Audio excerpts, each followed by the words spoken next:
Le palais de sable. Il était une fois un homme nommé Elias. Dès son jeune âge, il rêvait de grandeur, de richesse et de gloire. Il travailla sans relâche, bâtissant une entreprise florissante, amassant des biens, achetant des maisons luxueuses et fréquentant les plus grandes personnalités. Son nom était connu, respecté et parfois même envié.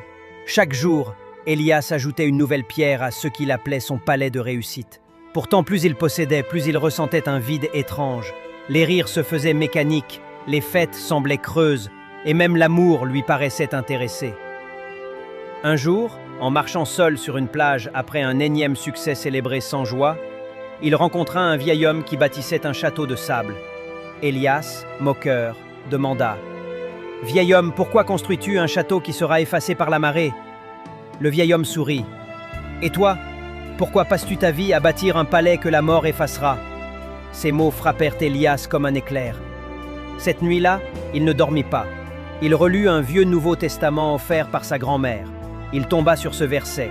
« Que servirait-il à un homme de gagner le monde entier s'il perdait son âme » Marc 8, 36. Alors, Elias comprit. Il avait bâti sans fondation éternelle.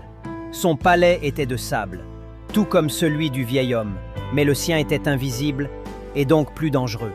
Le lendemain, il commença à chercher Dieu, non plus pour le rajouter à sa vie, mais pour qu'il en devienne le centre. Lentement, Elias découvrit une paix qu'aucun succès ne lui avait donnée. Il n'avait pas abandonné tout ce qu'il avait, mais il avait trouvé quelque chose de plus grand, un sens éternel. Sans Dieu, la vie, même brillante en apparence, est vide de sens durable. La vraie richesse commence quand nous bâtissons sur le roc et non sur le sable. Matthieu 7, 24-27.